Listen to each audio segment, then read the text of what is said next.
Hi, everyone. My name is Catie Harris. I'm the owner of the Philly Wellness Center, and I am also your host for the Balanced Body Menopause Summit. So I'm really, really excited to bring this to you. We've worked really hard to find local and national speakers to talk on the topic of menopause, because menopause is something that we don't historically talk to each other about. There's been very little research in menopause, and yet there are so many women that can benefit with solutions through the transition. So depending on what you're looking for, we have a lot of topics, and I'll talk about those towards the end of my presentation. But what I'm going to do is start out talking about the science of menopause. Now, before I get to that, just the way that this is going to be laid out is that this is a 2-day summit. So today until the last presentations at 6 p.m. So between now and 6 p.m., there will be speakers coming on talking about different topics. And then tomorrow as well, we start 10 a.m. tomorrow, and we end the day at 7 p.m. So very excited to share this with you. Now, as the owner of Philly Wellness Center, this has been a passion of mine, is working with hormone patients and helping them find relief from their symptoms. The answer is not always hormone replacement therapy. So I want you to know that we are talking about other things other than that, although I love hormone replacement therapy for the right person. And it's a wonder. So definitely we have a presentation on bioidentical hormone replacement therapy for those of you that are interested, but we're going to be talking about other things as well. So I didn't want to pigeonhole it just on that topic. For those of you that maybe can't get hormone therapy, or you're terrified and you just don't want to even broach that subject. So there's a little something for everyone in this. Now the recordings will be up. You will be able to watch them after the presentations go live. And they'll be available on our YouTube channel, which you can access. It's Beyond the Medical Algorithm is our podcast, and Beyond Mainstream Medicine is our YouTube channel, which is where all of the recordings will be able to be found. All right, so I am going to get started. We're going to start talking about the science of menopause. And I think it's really important to have some sort of discussion on the science of menopause, and for women to be able to know what to expect, because there's not a whole lot out there. So one of the first questions we get when people come into Philly Wellness is, am I basically losing my mind? Because it seems like it comes out of nowhere, and it really does. One day you're fine, and the next day you have a lot of vague symptoms, and sometimes it's hard to really pinpoint what it is. And sometimes we don't even make the connection between what's happening to us and this is a transition into menopause. So some people have uncontrollable sweating, hot flashes, the flushing. That's very stereotypical. When we think of menopause, we think of the middle-aged woman who's fanning herself, and yet it's like 20 degrees outside, right? That is just a generalization, and not all women go through that. And some women go through it at later stages than others, and some don't go through it at all. So it is a symptom, but it's one of many. There's many, many symptoms to menopause. Now, brain fog is something that comes on all of a sudden. You kind of forget what's going on. You just feel like you're in a cloud. Anxiety comes when progesterone stops being produced, because progesterone regulates indirectly your cortisol. So it feels like cortisol is running amok, and that's because progesterone's no longer around to calm the brain down. There's a lot of progesterone receptors in the brain, and when they're gone, anxiety takes a hold. So maybe all of a sudden you feel really anxious about doing stuff that you do all the time, and you're like, why am I so anxious? being absent-minded, like you walk into a room and you're like, why am I here? And you totally forget what you were doing. Emotions ranging from weeping to rage, and everything in between. And maybe it happens in in the matter of minutes, right?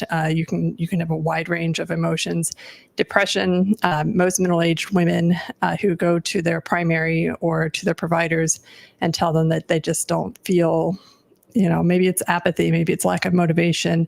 And they get diagnosed with depression, and then they get placed on antidepressants, which make them numb, and that increases sexual dysfunction and all kinds of other issues. And really, it was just from a lack of testosterone. Irritability, another thing. Maybe you start snapping, or you have a short temper, or it takes longer to calm down. That's also from a lack of progesterone, and trouble communicating. You can't multitask as well as you used to.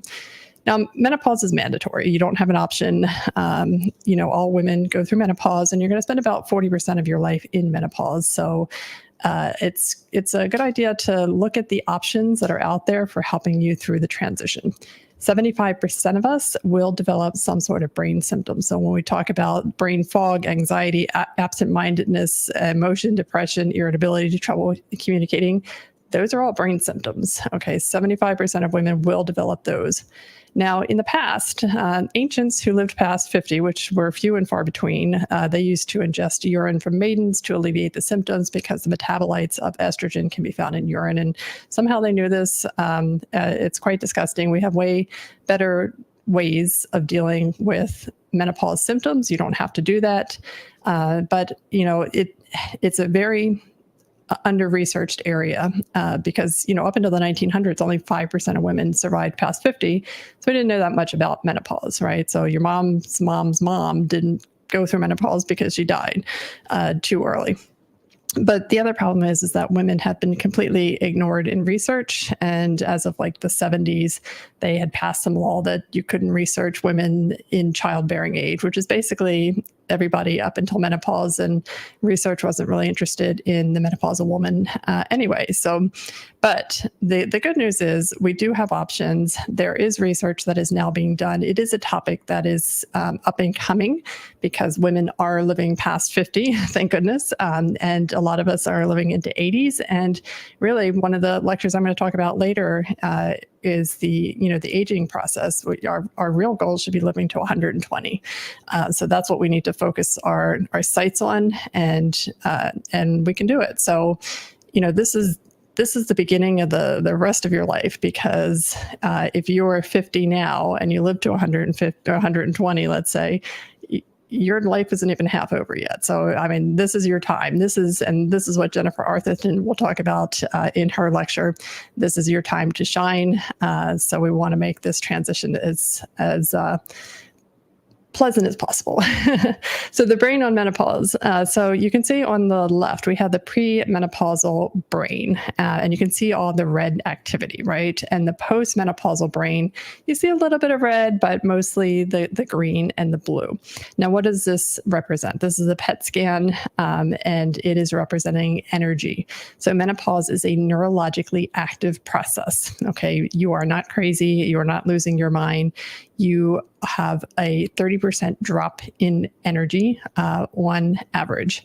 So this impacts body temperature, which is your hot flashes, maybe you're cold 1 second, hot the next second, mood, sleep, stress, cognition. I mean, obviously the brain plays a very important role in your life. And when you have a drop of 30% energy in brain utilization, that is a lot. That's a lot, guys. So this is something to consider, because you have a lot of estrogen receptors in the brain, and estrogen is the master regulator of the brain.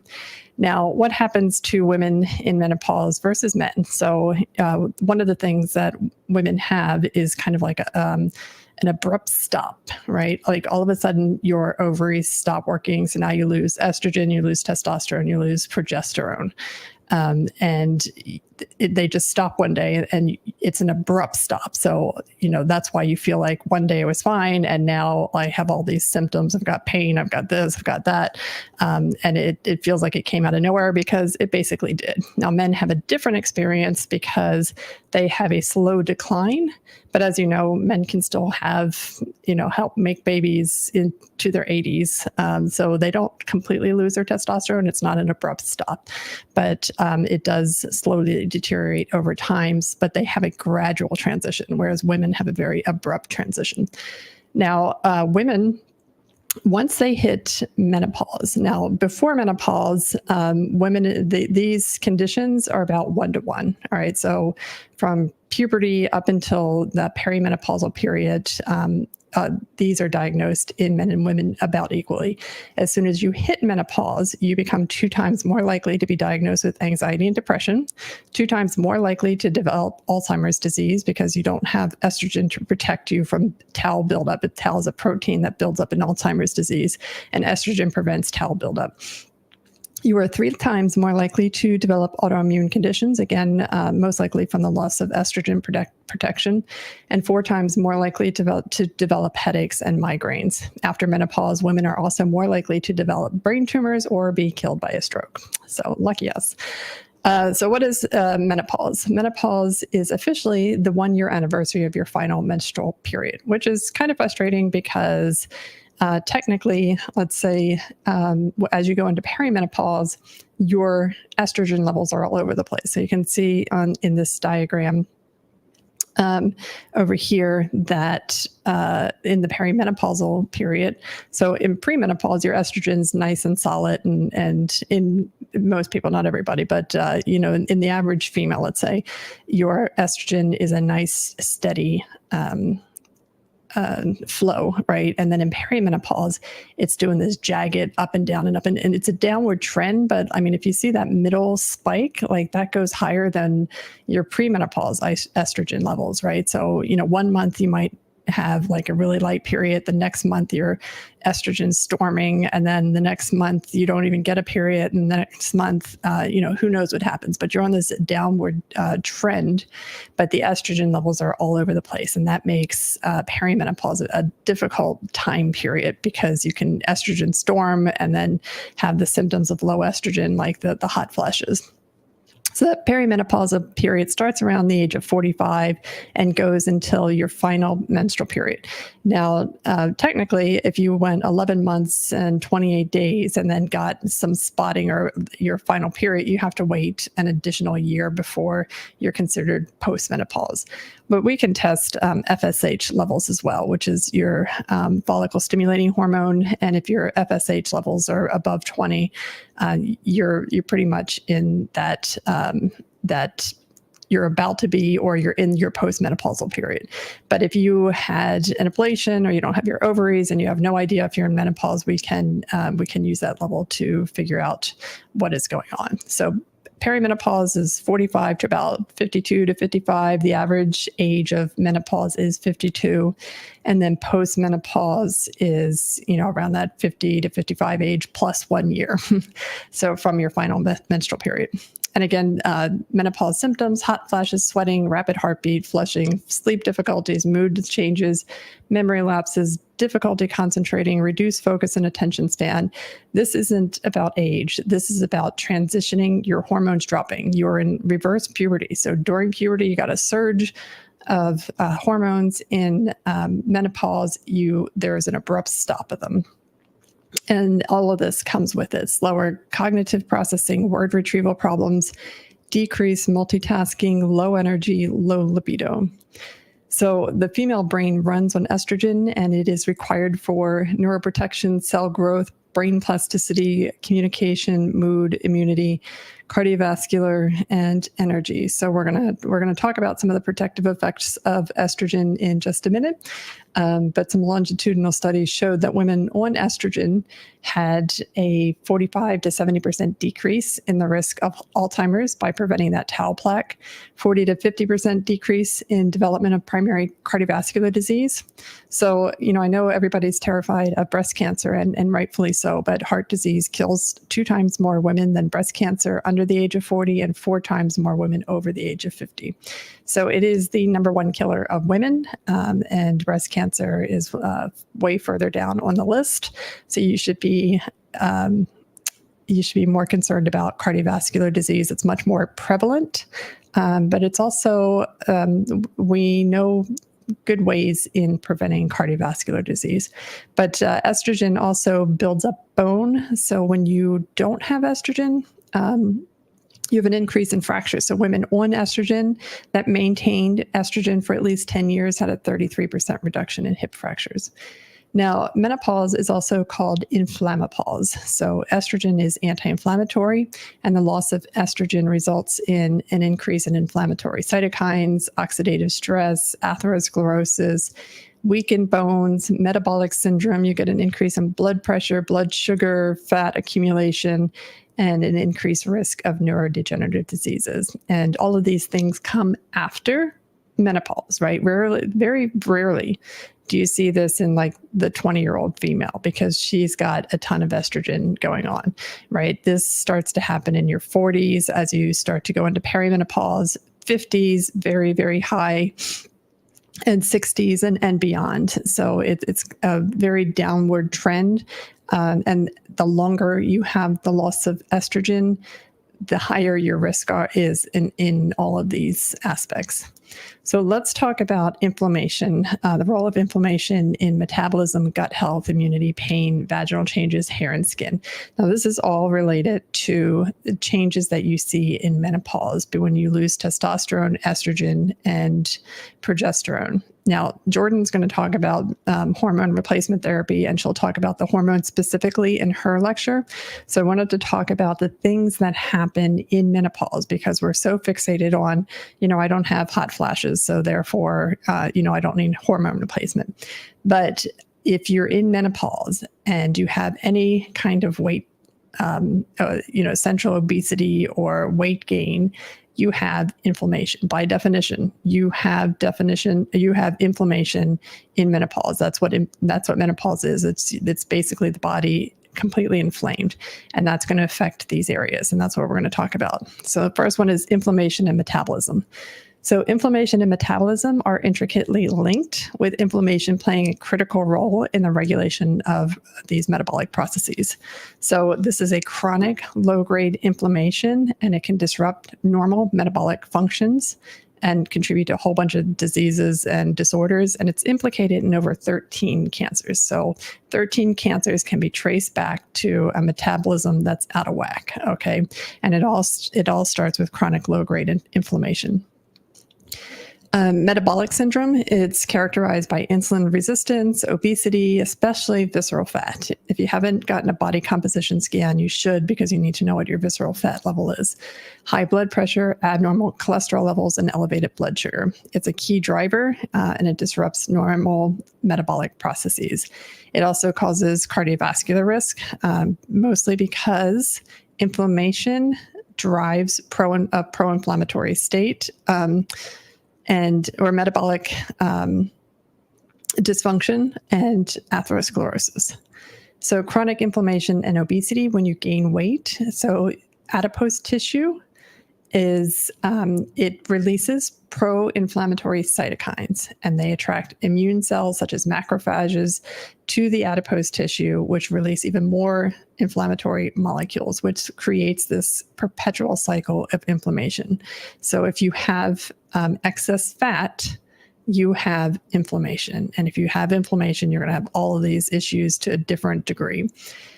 It affects fat storage, so it alters the body's ability to store and use fat efficiently. It also impairs the breakdown of fats. So, if you're exercising now and you're like, I'm actually getting fatter while I'm exercising, it's because if you have that state, you're in a state of chronic inflammation just by being in menopause, and now it contributes to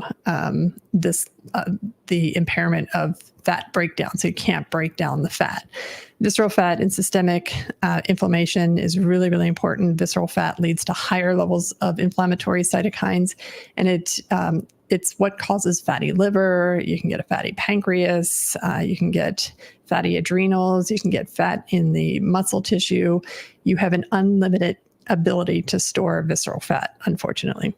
Now, inflammation will also damage the mitochondrial DNA, mitochondria, and we're going to talk about mitochondria later when we talk about reversing the aging process. But chronic inflammation does damage mitochondria, which reduces their ability to produce energy, which can lead to fatigue for sure. But also fat is oxidized in the mitochondria for energy. So if your mitochondria are damaged, then you can't oxidize fat. What does that mean? It means you cannot break down fat.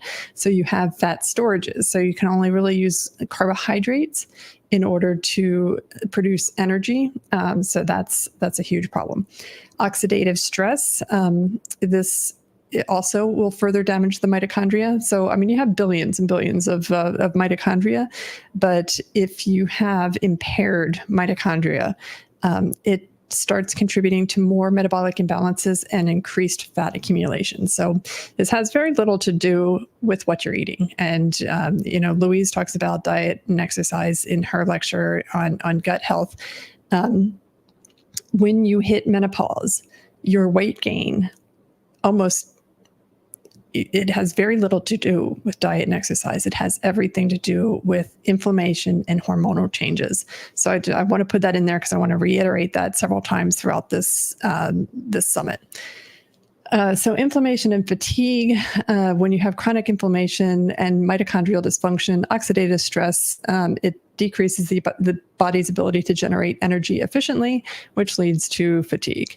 And then you have catabolic effects where they break down muscle and other tissue to release energy, which leads to muscle wasting, and weakness. And when you don't have any testosterone on board, you can't build up muscle, you can't create muscle. So this becomes this also cyclical pattern of, where you can't really build muscle and you're losing muscle fast. So inflammation also impacts cortisol. So chronic inflammation elevates cortisol. Cortisol increases glucose release. Glucose release increases insulin release, which will make you fat. And the inflammation will also lead to insulin resistance. Now you have insulin being released to deal with the glucose, but the cells won't take the glucose because you have insulin resistance. So the only thing that insulin can do is store the glucose as fat. But since you have mitochondrial dysfunction, you can't oxidate or use any of that fat. So this is where women start gaining 20, 30, 40 pounds out of nowhere, or it seems like out of nowhere, and your diet never changed an inch. So thyroid function, inflammation will also disrupt thyroid function. Some liberal estimates of thyroid dysfunction is about 90% in the US. They think that 90% of the population has some form of hypothyroidism, and it's mostly related due to the fact that we're all chronically inflamed for a variety of reasons. Even if you're not in menopause, you probably have inflammation from other issues. And this can lead to hyperthyroidism and slower metabolism, which leads to, you look at food and you start gaining weight, right? So disrupted glucose metabolism, this also interferes with the body's ability to regulate blood sugar. Inflammatory cytokines contribute to insulin resistance, making it harder for the cells to use glucose. And then inflammation and insulin resistance, this is where it can impair insulin signaling pathways. And so you have elevated blood sugars, and then you have more pro-inflammatory cytokines. So you can see how this is really just perpetuating itself. So the key is to knock out inflammation. I mean, that's the answer, and how we do that, we'll talk about as we move through this lecture. The other hormone that we have is leptin resistance. Leptin is produced by fat cells and regulates appetite and energy. It signals to the brain when the body has enough stored fat.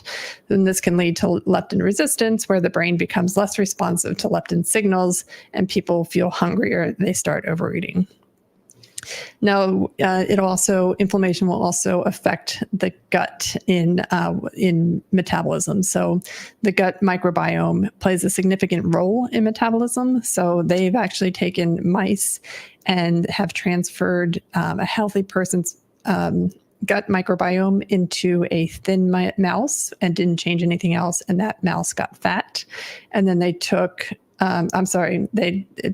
a healthy person's microbiome into a fat mouse, and the mouse became thin. And then they took an unhealthy gut microbiome and put it in a thin mouse, and that mouse got fat, and nothing else was changed. So you can absolutely gain weight just by having an unhealthy gut microbiome. This does come from inflammation, and estrogen plays a huge role in decreasing inflammation in the gut. So when you lose estrogen, the gut microbiome becomes a significant problem and can contribute to weight gain. It also inflammation will cause gut permeability, or what they call leaky gut. Now, there's debate about whether leaky gut exists or not, but if you have leaky gut, you can probably attest to how problematic it is. So it does make harmful substances such as toxins, bacteria, and undigested food particles leak into the bloodstream, which triggers even more inflammation, and the body starts attacking it, which is an immune response. So inflammation in the gut, the gut significantly impacts the immune system by disrupting immune tolerance and activating immune responses. So inflammation in the gut can have profound effects on the digestive system and overall health, because it makes it difficult to absorb nutrients as well. So symptoms associated with gut inflammation, we have, abdominal pain, cramping, diarrhea, constipation, bloating, gas, basically all the symptoms that you would have from basically anything. But it also causes systemic symptoms, because the gut is, it connects to everything else. The gut has a direct brain connection. So, I've had patients come into Philly Wellness Center with headaches, and I'm like, let's do a gut test. And they're like, what? Because there is a direct connection from the vagus nerve, goes directly from the gut to the brain. And it can lead to fatigue, joint pain, skin rashes, headaches. So it's really important.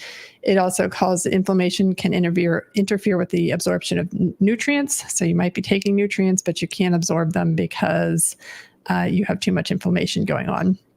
And it also disrupts digestive enzymes. So chronic inflammation can affect the production and activity of your digestive enzymes, leading to your digestive symptoms. Now, what is leaky gut syndrome? So this is where the lining of the intestine barrier. Okay, so I always think of these as popsicle sticks. So if you think about a bunch of popsicle sticks and they're all lined up together, right? And you have to have really tight junctions so there's no leakage. But when you do have inflammation, you have this leakage, and then these holes start to emerge, right? And if you don't have mucin, or your gut, your protective mucus layer is not there, because inflammation can erode that layer, then these food particles can pass into the bloodstream, trigger immune responses. So that's can be the basis, and it's a theoretical basis of many, many autoimmune conditions, that they all start in the gut. Dysbiosis can disrupt that balance of gut microbiota. You are actually more microbiome than you are human. Yeah, you have trillions of gut microbiome, and they are very finicky. They will turn on a dime, and when you lose estrogen, you really alter that gut microbiota. So you can also, with chronic inflammation, you'll lose beneficial bacteria. And if you do a gut test, like the GI map, you can see that. You can see the inflammation. You can see where you're struggling with some of these issues. It will also, with inflammation, you'll have an increased risk of IBS, which is an umbrella term, and that can be ulcerative colitis. It can be just irritable bowel disease. It can be Crohn's disease. It can be a lot of things. So, and chronic inflammation is also a known risk factor for the development of colorectal cancer, which is certainly on the rise. Again, estrogen protects from colorectal cancer, and one of its mechanisms is by reducing inflammation. So Crohn's disease and ulcerative colitis come from severe inflammation in the gut. So the key here is to really reduce inflammation in your immune system. All right. So as you inflammaging, if I can say that properly, refers to chronic low-grade inflammation that accompanies aging. So this is when you go through menopause, and that persistent inflammation contributes to the decline in the immune function seen in older adults. Okay, so you have immune senescence. This is where the systemic inflammation accelerates immune senescence, which is the process by which immune cells lose their effectiveness with age. Okay, they have a reduced ability to mount a strong immune response. Normally what happens, and this is also related to your thymus. The thymus is a gland in the chest that's really big when you're a baby, and it starts to involute and become fatty. So by the time you get to menopause, your thymus is a fraction of what it was, and it's not doing what it used to do. But and that also leads to immune senescence. What happens is that when there is, let's say there's with all this inflammation, and now you have food particles that are getting out into the bloodstream, and the immune system's job is to recognize a foreign invader, attack, and finish the job, and then come back and rest, right? But when it's constant and there's no reprieve, the system becomes overwhelmed. And you also have, like this, with this constant inflammation, the body just can't respond. It doesn't have enough energy. It doesn't have enough effectiveness to do a constant response. It's kind of like, 911 being called every second. You can only do so much. You can only help so much. So it needs to be managed and modulated. So inflammation in the immune, you have chronic activation of those immune systems. The systemic inflammation keeps the immune system in constant state of activation. And this is not good because it becomes exhausted, and then it just doesn't respond anymore to new infections or threats. And that becomes very, very pathological. So, because also the immune system is constantly monitoring. And when it's constantly monitoring, it's looking for pathogens, cancer cells, that kind of stuff. And when it doesn't have the ability to constantly monitor, then things start happening. Things start going awry, and things build up without the body noticing. So if you have that impaired immune response, altered cytokine production. Cytokines are signaling molecules that regulate the immune system, and in systemic inflammation, there's an overproduction of them. And then you have T cell. T cells are critical components of the immune system, and they identify and attack abnormal cells, and they aren't able to do what they would normally do. So you get an imbalance of those, an increased susceptibility to infections. Gut, again, the gut inflammation, there's a lot of crossover in this because the immune, the gut, and the metabolism, they all kind of go together. Autoimmune diseases, so systemic inflammation can disrupt those mechanisms that prevent the immune system from attacking its own body. So why do women at the age of 50 start developing lupus, fibromyalgia, all these different conditions?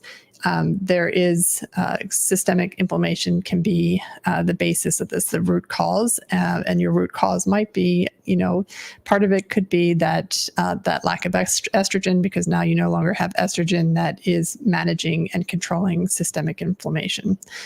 There's other things that cause inflammation other than just estrogen, and we will talk about some of the other things that you can use to modulate inflammation throughout the body. And also increased oxidative stress. It impairs the function of the immune system and does DNA damage. So oxidative stress causes DNA damage to immune cells, which impair their function and may contribute to immune-related diseases, including cancer. And it will reduce your impact on vaccine efficacy. So you have in that chronic inflammatory state, it alters the immune systems, which are required for a strong and lasting immune response to vaccination.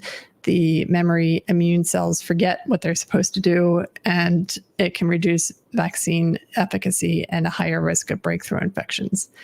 All right, pain, another thing that happens very frequently in menopause. So where does this come into inflammation and pain.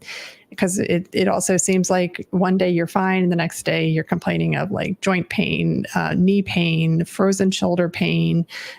This can be a directly linked to inflammation that is caused by a lack of estrogen. Inflammation and pain are closely linked, and inflammation is a key contributor to the sensations in the body. Pain is often a direct result of the inflammatory response, which is the body's natural reaction to injury, infection, and irritation. These are your pain mediators. You will have this presentation, so you can come back and look at these. This is just starts to get very scientific, but these are your mediators in inflammation. Types of pain associated with inflammation. You have acute, chronic, and neuropathic pain. So sometimes women in menopause start complaining of burning, tingling, shooting pain, and it can be very difficult to manage because it involves nerve injury. And if you've ever had any type of nerve injury, it's brutal. It's really, really brutal. And there's not much there's not many things out there that can help. Chronic pain is often linked to ongoing inflammation like rheumatoid arthritis, inflammatory bowel disease, chronic back pain, and they can lead to persistent pain. So you have inflammation can cause peripheral sensitization, where pain receptors in the affected area become more sensitive to stimuli, which means that they're even more painful to light touch or mild pressure. And then you have central sensitization that where it becomes overly responsive to pain signals. This can result in widespread pain that is out of proportion to the original injury or inflammation in conditions such as fibromyalgia.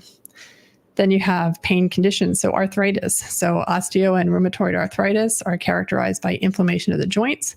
Estrogen and testosterone lubricate the joints, which prevents that bone on bone, which can cause a pain like this. Tendinitis and bursitis, inflammation of tendons and bursae. It causes pain with movement. And then, of course, irritable bowel disease like Crohn's and ulcerative colitis lead to abdominal pain and discomfort. Now, if that's not enough, we have inflammation and vaginal changes. So how does this all come together? We're pulling all of the symptoms together. Like, how can menopause cause all of these things to happen? Inflammation plays a significant role in vaginal changes that many women experience, particularly during and after menopause. The decline in estrogen leads to a condition called the genitourinary syndrome of menopause, GSM, which includes symptoms like vaginal dryness, irritation, and changes in the vaginal microbiome. So here is how it's involved. So as estrogen declines, estrogen is crucial for maintaining health and elasticity of vaginal tissues, also your skin tissues. And when estrogen declines, the vaginal lining becomes thinner, drier, and less elastic, which is what we call vaginal atrophy. And then inflammation makes the tissue more susceptible to injury and irritation, which can trigger an inflammatory response, which causes symptoms such as burning, itching, and pain during intercourse, also known as dyspareunia. When you have changes in vaginal microbiome, you have loss of lactobacilli. So estrogen supports lactobacilli, beneficial bacteria that help maintain a healthy vaginal pH by producing lactic acid. Vaginal pH is typically acidic, and it helps prevent the growth of harmful bacteria and yeast. And it's also increased risk of infection. So when estrogen levels drop, there is often a corresponding decrease in lactobacilli, leading to higher vaginal pH and a less acidic environment. This can allow harmful bacteria and yeast to thrive and increases the risk of infection, such as bacterial vaginosis and yeast infections. These infections further inflame vaginal tissues. Then you have chronic irritation. So ongoing inflammation due to vaginal atrophy, infections, and irritants lead to chronic discomfort and exacerbates symptoms like dryness, itching, burning. That chronic inflammation can also make the vaginal tissues prone to more tears and tissues, injuries, and can contribute to pain and discomfort. It also leads to certain conditions characterized by chronic inflammation of the vulva and the vagina called lichen sclerosis, and they can cause significant discomfort, really, really bad itching. This is a terrible condition, but this all stems from inflammation.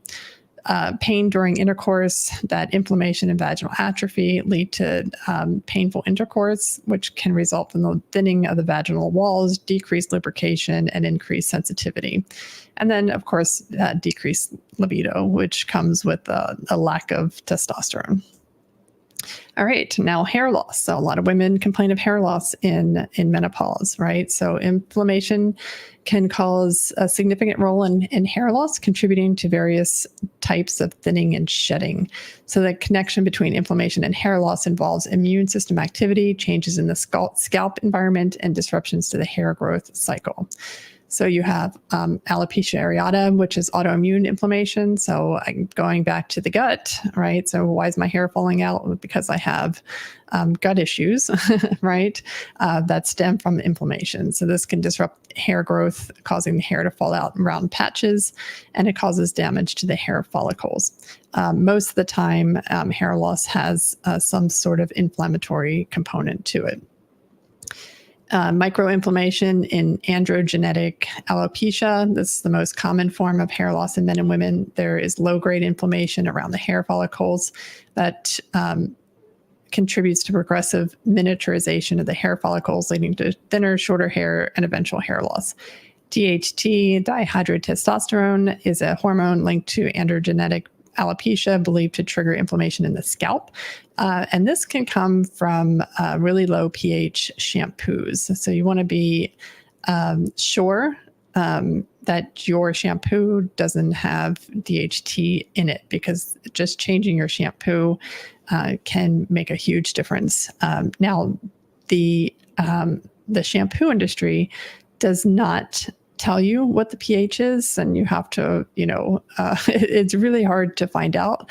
So that we do have some resources to help you find shampoos that have the right pH balance that doesn't contribute to inflammation of the scalp and hair loss.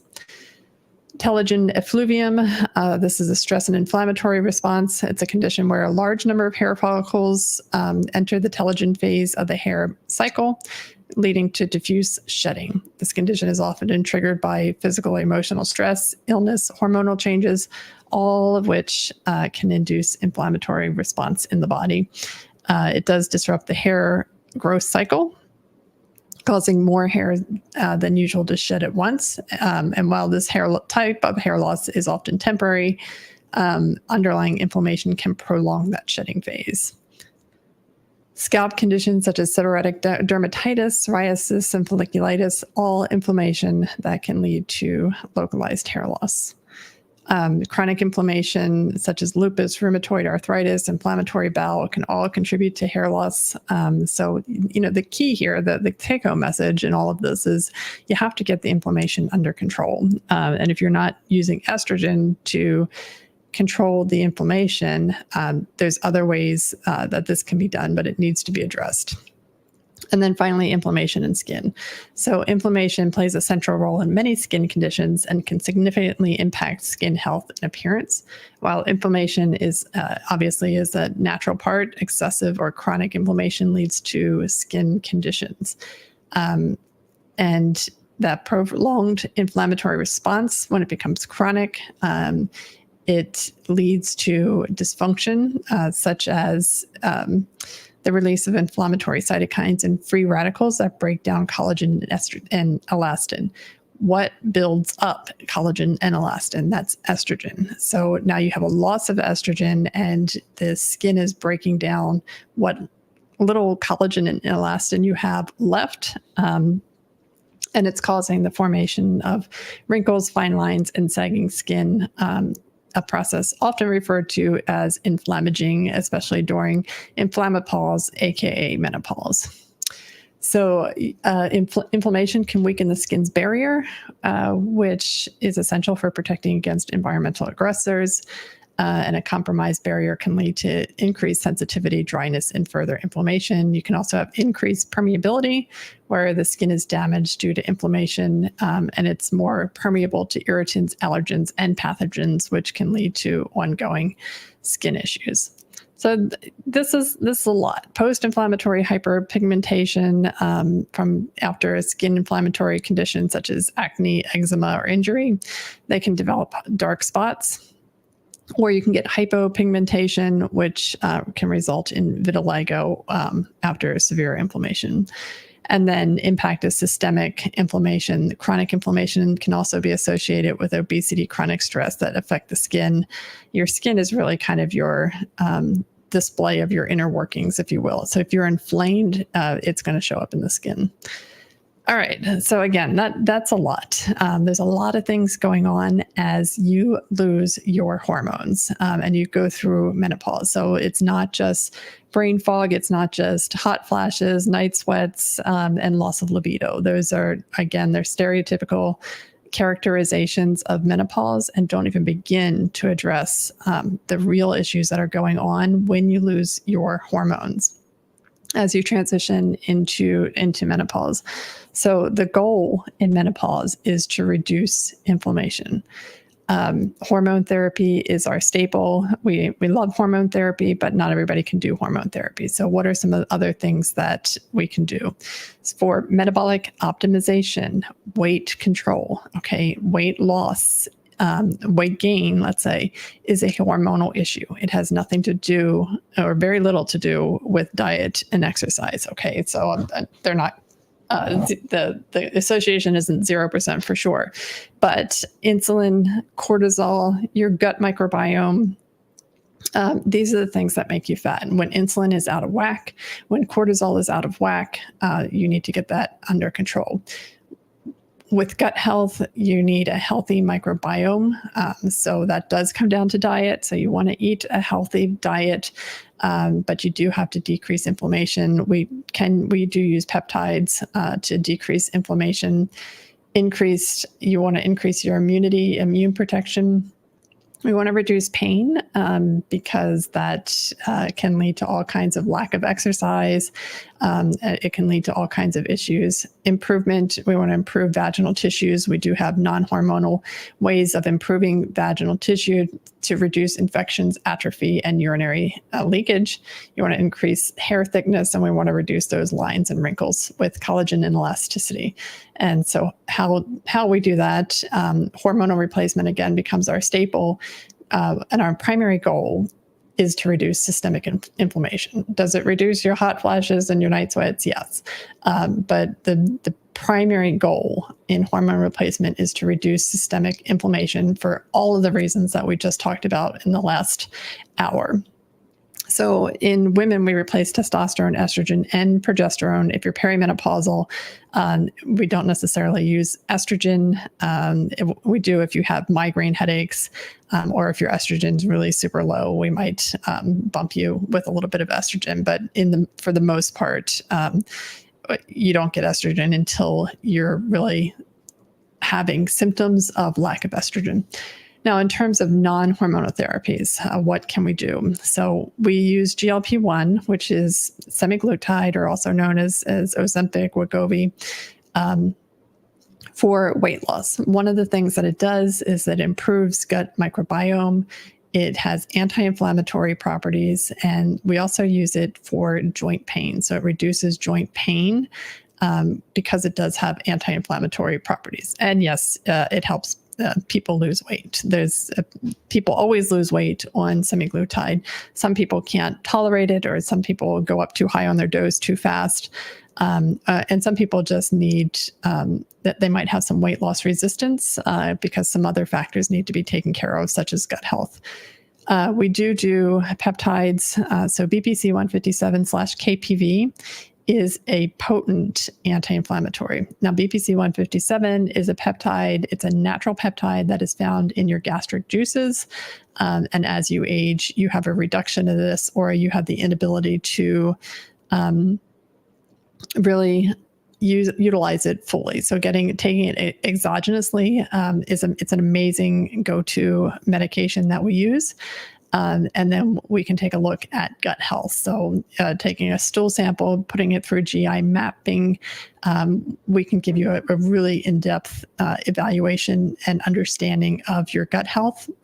And with that comes very customized, specific recommendations of what to do next, how to get your gut health underway. Because if you don't fix the gut health, everything else is kind of like Band-Aids. You need to fix inflammation and you need to fix the gut, what's going on with the gut. For the immune system, we do use thymic peptides. So again, the thymus is that organ that you didn't know that you needed, that was really big when you were an infant, and it's all shriveled up as an adult, especially in perimenopause. So it is responsible for immune modulation, meaning identifying things that are wrong and fixing them. So you can take those exogenously in pill form. And we do use thymic peptides. We also use methylene blue, which is a dye that was discovered in the 1800s, and it has really potent antiviral properties. In addition, it improves mitochondria. So if you have mitochondrial dysfunction, the methylene blue is really helpful in fixing mitochondrial dysfunction. For pain, we use another peptide, which is pentosan. So we use that to help with any type of joint pain. It's a potent anti-inflammatory medication as well. That's an injectable, and it's a wonderful medication. We also have stem cells and PDPA, which is placental-derived protein array, which is a very powerful, again, anti-inflammatory. That is PDPA is an infusion bolus that you get. Now, for vaginal tissue, if you're not able to take hormone therapy or you don't want to take hormone therapy or whatever the case may be, we do have the only FDA-approved machine for the treatment of vaginal atrophy, vaginal infections, yeast infections, lichen sclerosis, and doing 3 sessions of Forma V. It'll reconstruct the vaginal canal. It also will help eliminate urinary incontinence. So if you have any of those issues, our Forma V and V-Tone are very powerful non-hormonal therapies. And then finally, with skin issues and hair loss, we do address both of those. We use exosomes. We can also use placenta-derived exosomes for the treatment of hair loss and also many skin conditions. We love our Morpheus, which is our radiofrequency microneedling. And what it does is it uses pins to stimulate collagen and elastin production. Again, if you don't have any estrogen on board, we can only do so much. These therapies are effective, especially in the perimenopausal period where, the estrogen is still flowing. There's still significant amounts. So considering doing microneedling, especially before you hit menopause, and if you're not going to do estrogen therapy, doing the best that you can before you get to that stage. All right, guys, so that is the Science of Menopause. Again, I'm really excited to have you guys here in the Balanced Body Menopause Summit, just to summarize what's coming up, because I talked about a lot of things. And I have speakers on these topics that are going to go more in depth into specific areas. So next up is Emily Bailey, and she's talking about nutrition in menopause, followed by Louise, who is talking about your gut health. That's a really big one and really powerful one. Dr. Robert King is talking about hair loss, the different types and treatments for hair loss, sleep disturbances coming up at 4:00, and then Power and Purpose with Jennifer Arthurton. And that one was really, really inspiring. It's a great way to end your day. So I encourage you to watch that one. And then tomorrow we're talking about some holistic therapies. So seaweed for menopausal relief with Chantel Line, pain, how to deal with pain in menopause, your bioidentical hormone therapy if you want more information about that, pelvic floor wellness with Dr. Sam Fazio, and then I'm going to be rounding up the show and talking about reversing the aging process. So we'll dive more into DNA, mitochondria, exercise, diet, and how we utilize all of these to reach the goal of 120 and not not 120 and demented in a nursing home, or 120 and we're still riding our bike. All right. That's going to be the goal for that. So that's our 2-day agenda. I'm thrilled to have you guys here at Philly Wellness Center. We do offer all of the things that you see here. So we do have something for everybody. We do gut health. We have a lot of protocols for hair loss, sleep disturbance. We carry the Seaflora line from Chantel because it's amazing. We deal with pain, bioidentical hormone therapy.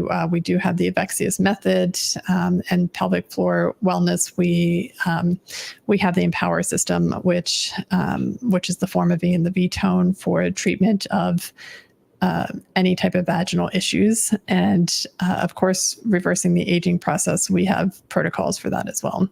So that is it. I'm looking forward to seeing you guys in other presentations, and thank you so much.